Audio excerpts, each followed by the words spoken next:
ಇದೆಯಲ್ಲ ಅದಕ್ಕೆ ಅಧಿಪತಿ ಯಾರು, ಈ ಹೋಮದ ಹವಸ್ಸು ಯಾರಿಗೆ ಸಮರ್ಪಣೆ ಮಾಡ್ತೀರಾ ಅಂತೇಳಿ.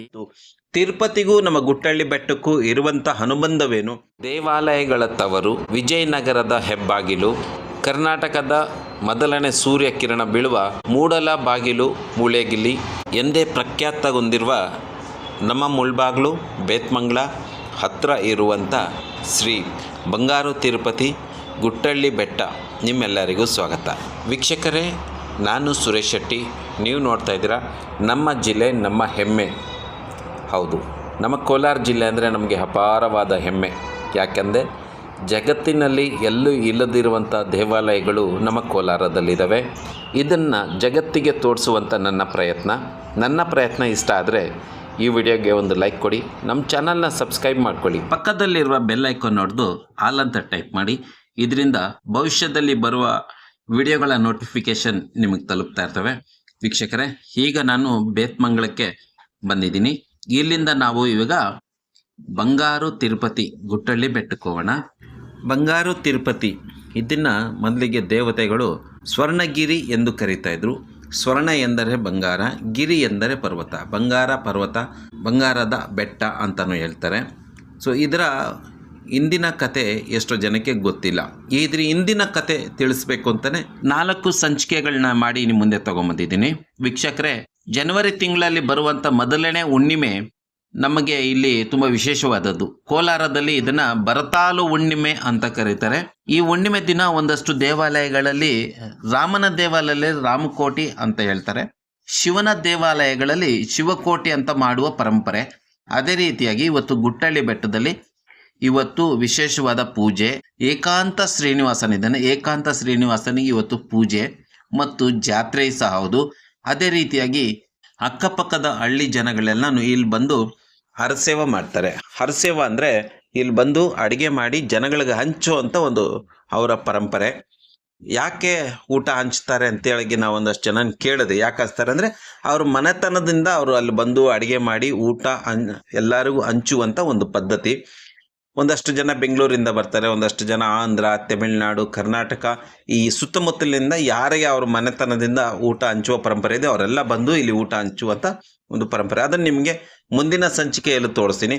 ಒಳ್ಳೆ ನಿಮಗೆ ಈ ಸಂಚಿಕೆಯಲ್ಲಿ ನಾನು ಅಷ್ಟು ವಿಷಯಗಳು ತಿಳಿಸೋಕ್ಕಾಗಲಿಲ್ಲ ಅಂದ್ರೂ ಇನ್ನೂ ಬೇಕಾದಷ್ಟು ಸಂಚಿಕೆಗಳು ನಿಮ್ಮ ಮುಂದೆ ತೊಗೊಂಬರ್ತೀನಿ. ಪೂರ್ತಿಯಾಗಿ ನಮ್ಮ ಗುಟ್ಟಳ್ಳಿ ಬೆಟ್ಟದ ಹಿಂದಿನ ಕತೆ, ಅದರ ಚರಿತ್ರೆ, ಅದು ಯಾಕಾಯಿತು, ತಿರುಪತಿಗೂ ನಮ್ಮ ಗುಟ್ಟಳ್ಳಿ ಬೆಟ್ಟಕ್ಕೂ ಇರುವಂಥ ಅನುಬಂಧವೇನು, ಏಕಾಂತ ಶ್ರೀನಿವಾಸನು ಗುಟ್ಟಳ್ಳಿಗೆ ಯಾಕೆ ಬಂದ, ಆಮೇಲೆ ನೀವು ಕೇಳಿದಿರ ತಿರುಪತಿಯಲ್ಲಿ ಶ್ರೀ ವಿಷ್ಣುವಿನ ಶ್ರೀನಿವಾಸನ ಅವತಾರದಲ್ಲಿ 2ನೇ ಹೆಜ್ಜೆ ತಿರುಪತಿಯಲ್ಲಿ ಇಟ್ಟಿದ್ದಾನಂತೆ. ನನಗೆ ಒಂದು ಪ್ರಶ್ನೆ ತುಂಬ ದಿನಗಳಿಂದ ಕಾಡ್ತಾ ಇತ್ತು. ಶ್ರೀನಿವಾಸನು ತಿರುಪತಿಯಲ್ಲಿ 2ನೇ ಹೆಜ್ಜೆ ಇಟ್ಟಿದ್ದಾನೆ ಅಂತ ಅಲ್ಲಿನ ಎಲ್ಲ ಪರಂಪರೆಗಳು ಹಂಗೆ ಹೇಳ್ತವೆ. ಶ್ರೀನಿವಾಸನ 2ನೇ ಹೆಜ್ಜೆ ತಿರುಪತಿಯಲ್ಲಿ ಇಟ್ಟಿದ್ದಾನಂತೆ. ಮೊದಲನೇ ಹೆಜ್ಜೆ ಎಲ್ಲಿಟ್ಟಿದ್ದ, ಇದನ್ನು ಹುಡ್ಕೊಂತ ಹೊರಟ ನನಗೆ ಕೊನೆಗೆ ಸಿಕ್ಕಿದ್ದು ಮೊದಲನೇ ಹೆಜ್ಜೆ ನಮ್ಮ ಗುಟ್ಟಳ್ಳಿ ಬೆಟ್ಟದಲ್ಲಿ ಇಟ್ಟಿದ್ದಾನೆ ಅಂತ. ಯಾಕೆ ಗುಟ್ಟಳ್ಳಿ ಬೆಟ್ಟಕ್ಕೆ ಶ್ರೀನಿವಾಸನ ಇಳಿದು ಬಂದ, ಇಲ್ಲಿ ಇಳಿದ ಮೇಲೆ ಆಮೇಲೆ ಶ್ರೀನಿವಾಸನ ಜೊತೆಲಿ ಏನಾಯಿತು, ಅವನು ಏನಾದ, ಯಾಕೆ ಬಡವನಾಗಿ ಅಲ್ಲೆಲ್ಲ ಅಲಿತಾ ಇದ್ದ, ಮತ್ತು ಅವನು ಯಾಕಾಗಿ ಈ ಭೂಮಿಗೆ ಬಂದಿದ್ದಲ್ಲ, ಆ ಭೃಗು ಋಷಿ ಅಂದರೆ ಯಾರು, ಭೃಗು ಋಷಿಗೂ ತ್ರಿಮೂರ್ತಿಗಳಿಗೂ ಇರುವಂಥ ಸಂಬಂಧವೇನು, ತ್ರಿಮೂರ್ತಿಗಳಿಗೂ ವಿಷ್ಣುವಿಗೂ ಭೃಗು ಋಷಿಗೂ ನಮ್ಮ ಕೋಲಾರದಲ್ಲಿರುವ ಗುಟ್ಟಳ್ಳಿ ಬೆಟ್ಟಕ್ಕೂ ಎಲ್ಲ ಸಂಬಂಧಗಳನ್ನು, ಆ ಸಾರಾಂಶವನ್ನು ನಿಮ್ಮ ಮುಂದೆ ತಗೊಂಬರುವಂಥ ನನ್ನ ಪ್ರಯತ್ನ. ಸೊ ಅದ್ಭುತವಾದ ವಿಷಯಗಳನ್ನ ನಿಮ್ಮ ಮುಂದೆ ತಿಳಿಸ್ಬೇಕು ಅಂತ ನಾನು ತುಂಬ ಆತುರದಿಂದ ಕಾಯ್ತಾ ಇದ್ದೀನಿ. ಸೊ ವೀಕ್ಷಕರಿಗಾಗಲೇ ನಾನು ಬೇತ್ಮಂಗ್ಲ ಬಿಟ್ಟು ಆಚೆ ಹೋಗ್ತಾ ಇದ್ದೀನಿ. ಇಲ್ಲಿಂದ ಇವಾಗ ನಾವು ಬಂಗಾರು ತಿರುಪತಿ ಕಡೆಗೆ ಹೋಗ್ತಾ ಇದ್ದೀವಿ. ಹಲವಾರು ವಿಷಯಗಳನ್ನ ಹಂಚ್ಕೊತಾ ಮಾತಾಡ್ಕೊಳ್ತಾ ಹೋಗೋಣ. ನಾನು ಮೊದಲನೇದಾಗಿ ನಿಮಗೆ ಒಂದು ಸ್ಟೋರಿ ಹೇಳಬೇಕು. ಏನು ಆ ಸ್ಟೋರಿ ಅಂದರೆ, ಒಮ್ಮೆ ಹಿಂಗಾಗುತ್ತೆ. ಸರಿಯು ನದಿ ದಟ್ಟದ ಮೇಲೆ ಒಂದಷ್ಟು ಜನ ಋಷಿಗಳೆಲ್ಲ ಸೇರಿ ಹೋಮ ಯಜ್ಞ ಪೂಜೆಯನ್ನು ಆರಂಭ ಮಾಡಿರ್ತಾರೆ. ಅಲ್ಲಿಗೆ ನಾರದನು ಬರ್ತಾನೆ.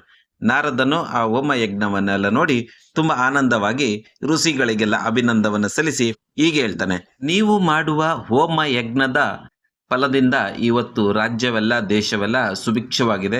ಮಳೆ ಬೆಳೆ ಎಲ್ಲವೂ ತುಂಬ ಸಮಯಕ್ಕೆ ತಕ್ಕನಾಗಿ ನಡೀತಾ ಇದೆ.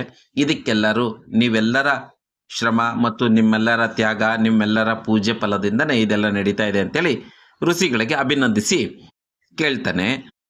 ಋಷಿಗಳೇ, ಈಗ ನೀವು ಮಾಡ್ತಾ ಇರೋದ ಯಜ್ಞ ಇದೆಯಲ್ಲ, ಅದಕ್ಕೆ ಅಧಿಪತಿ ಯಾರು?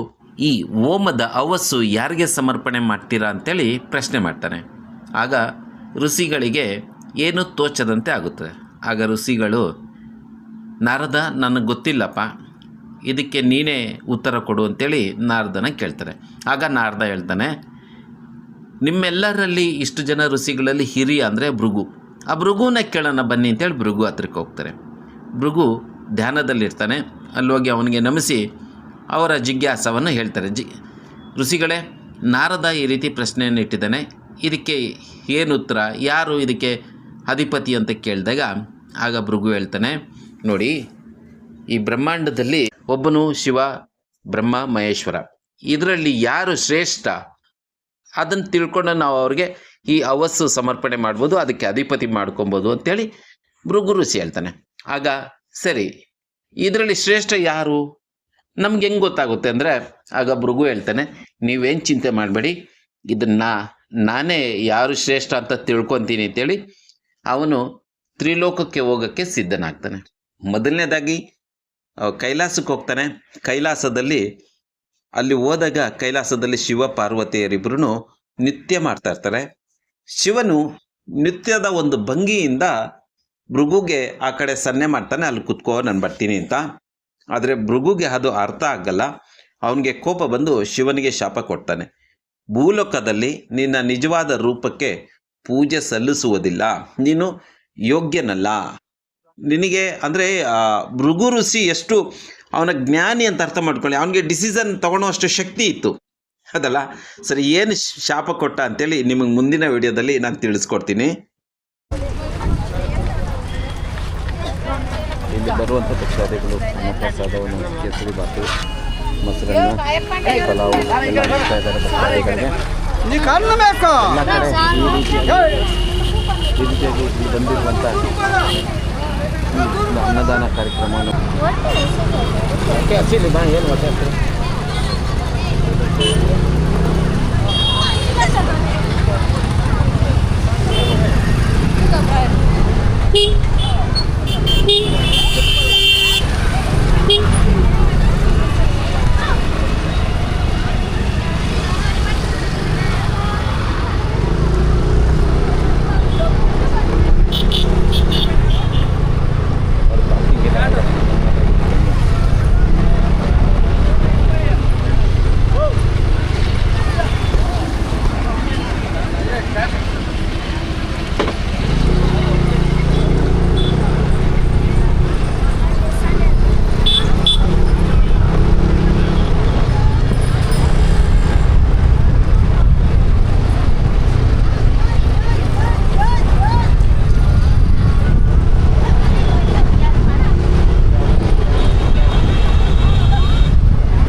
ಪಾರ್ಕಿಂಗ್ ಈ ಕಡೆ ನೋಡಿ, ಆ ಕಡೆ ಬಂದ್ಬಿಡಿ.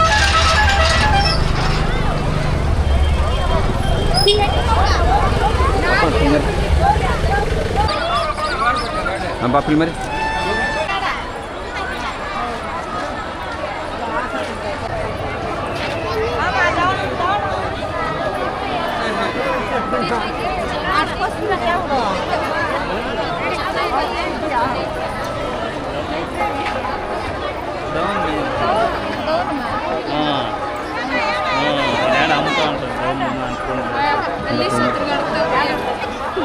handphone lo down mo yahin.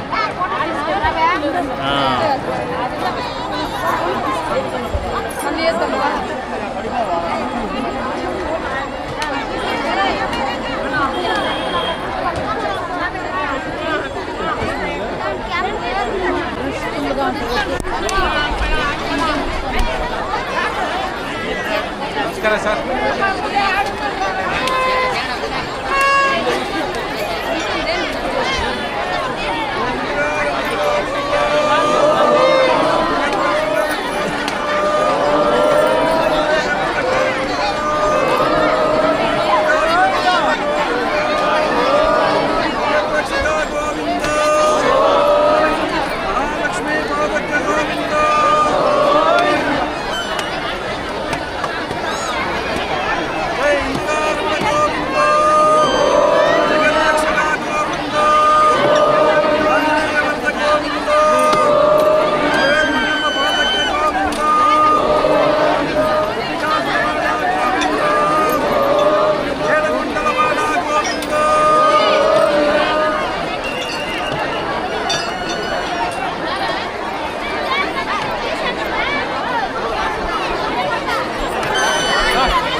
ದುಡ್ಡು ಕೊಡಲ್ಲ, ಫ್ರೀಯಾಗಿ ಹಾಕಂಗಿಲ್ಲ.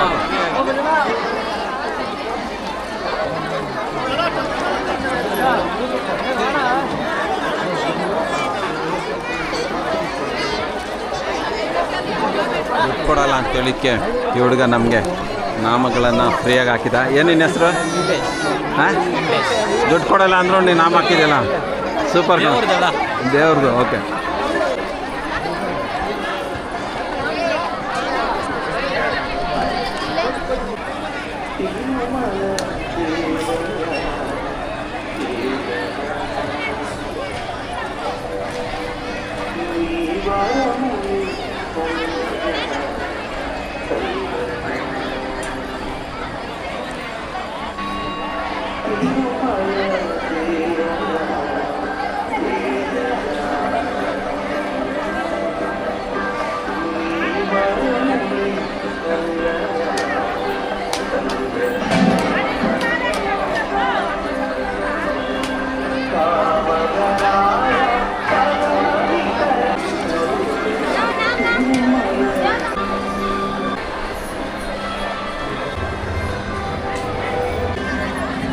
ಫೋನ್ ಬರ್ತೈತೆ ನೋಡು. बाहर अभी ओपन 1 मिनट मैडम, कॉल करके पूछता हूँ. मैं बाहर हूँ, थोड़ा कॉल करके पूछता. छोले भटूरे आई थिंक ख़त्म हो गया होगा, पूछ लेता हूँ मैं.